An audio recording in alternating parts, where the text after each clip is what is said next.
ఇప్పుడు పెళ్ళైన తర్వాత మామూలుగా 2 ఇయర్స్ వరకు కూడా పిల్లలు లేకపోతే అది నార్మల్ అనుకోవచ్చు. కానీ 2 ఇయర్స్ దాటిన తర్వాత కూడా పిల్లలు లేకపోతే అది అబ్బాయిలో గాని, అమ్మాయిలో గాని ప్రాబ్లమ్ వచ్చే విధంగా ఉంటుంది అని చెప్పేసి అంటున్నారు డాక్టర్స్ మీరు.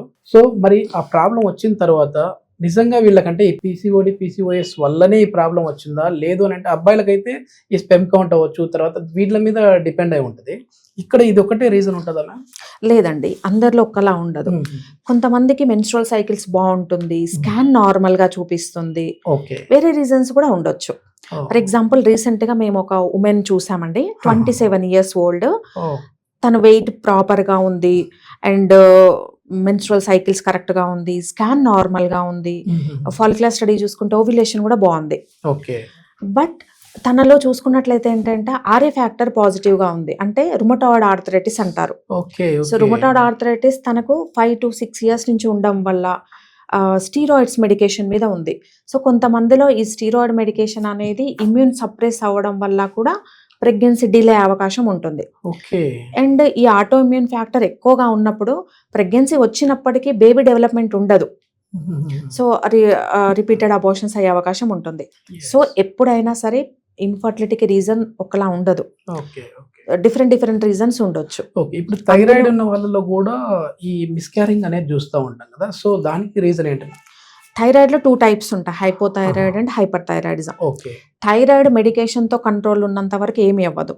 ఒక women equal to normal healthy person. Ovulation కూడా బావుంటుంది.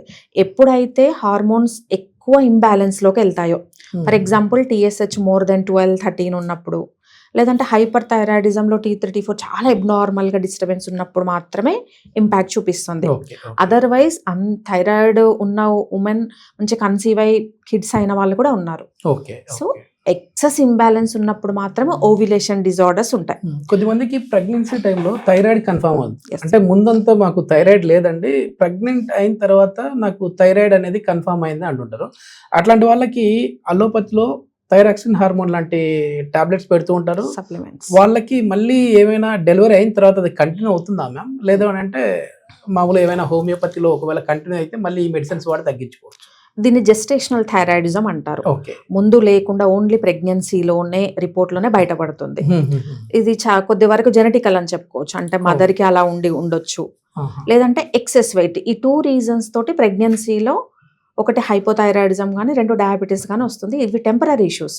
ఓకే. డెలివరీ తర్వాత 50% న్యాచురల్ గానే తగ్గిపోతాయి. ఓకే. బట్ కొంతమందిలో కంటిన్యూ అవుతాయి. వాళ్ళలో చాలా మంది హోమియోకి అప్రోచ్ అయినప్పుడు ఫ్యూ మంత్స్‌లో మెటబాలిజం అంతా సెట్ చేసి నార్మల్ హెల్తీకి వచ్చాక వాటిని రెడ్యూస్ చేయడం జరుగుతుంది. సో, ఇవి లైఫ్ టైం మోస్ట్‌లీ ఉండవు. మ్యామ్ కొద్దిమందిలో మనం చూస్తే వైట్ డిశ్చార్జ్ అనేసి అంటూ ఉంటారు. ఈ తెల్ల బట్ట అందరికీ కొంచెం అర్థం అవ్వాలని అంటే. సో, ఇది దేని కారణంగా వస్తుంది? ఎందుకంటే కొద్దిమంది నేను చూసిన దాని ప్రకారము దీన్ని నెగ్లెక్ట్ చేయడం వల్ల క్యాన్సర్‌కి కూడా దారి తీసి ప్రాణాలు కోల్పోయిన సందర్భాలు కూడా చూసాం. అసలు ఈ వైట్ డిశ్చార్జ్ అంటే ఏంటి? దేనివల్ల వస్తుంది మ్యామ్?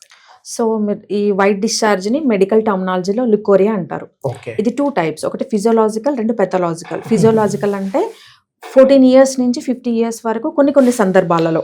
ఎగ్జాంపుల్ ప్యూబర్టీలో. సెకండ్ థింగ్ ప్రెగ్నెన్సీలో కొంతవరకు ఉంటుంది. దీనివల్ల మైల్డ్ డిస్టర్బెన్స్ తప్ప ఈ పెద్ద డిసీజ్ ఉండదు. ఇది కామన్. బట్ ఎప్పుడు పెథాలజికల్ అవుతుంది అంటే కంటిన్యూస్‌గా ఈ వైట్ డిశ్చార్జ్ అనేది విపరీతమైన దురద, మంట అండ్ కలర్ మారటం గ్రీన్ ఆర్ డెఫినెట్‌గా బ్యాక్టీరియల్ ఇన్ఫెక్షన్ యాడ్ అయినప్పుడు గ్రీన్ కలర్ కానీ యెల్లో కలర్ స్ట్రింజ్ లాగా రావటం. అండ్ విపరీతమైన బ్యాడ్ ఓడర్. అంటే normal cervical discharge super added with bacterial infections ఉన్నప్పుడు ఇది అబ్నార్మల్ గా మారుతుంది. అలాంటి వాళ్ళు నెగ్లెక్ట్ చేయొద్దు. ఇవి ఫర్దర్ గా వేరే ఇష్యూస్ కి డెవలప్ అవ్వడం, లో బ్యాక్ ఏక్స్ రావడం, మల్టిపుల్ ఇష్యూస్ కి దారి తీసే అవకాశం ఉంటుంది.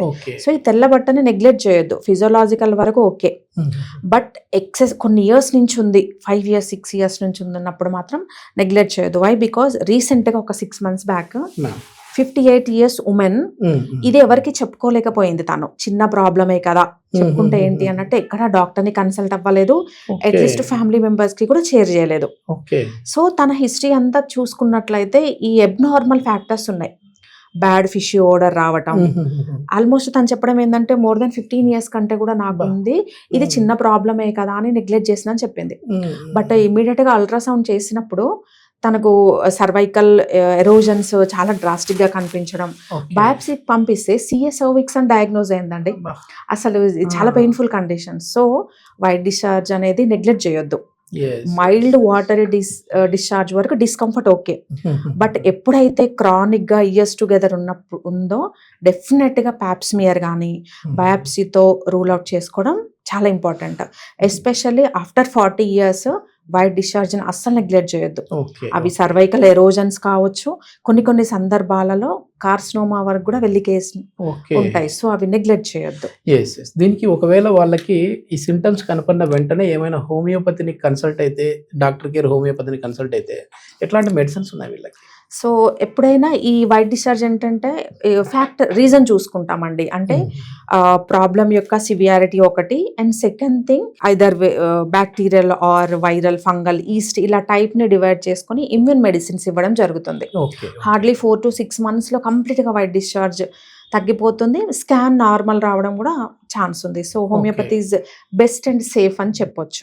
ఇప్పుడు చెప్పిన సమస్యతో ఎవరైతే బాధపడుతున్నారో సేఫ్ అండ్ పర్మనెంట్ సొల్యూషన్ కోసం ప్రయత్నం చేస్తున్న వాళ్ళు కింద స్క్రోల్ అవుతున్న నెంబర్కి కాల్ చేసి డైరెక్ట్గా సంప్రదించగలరు.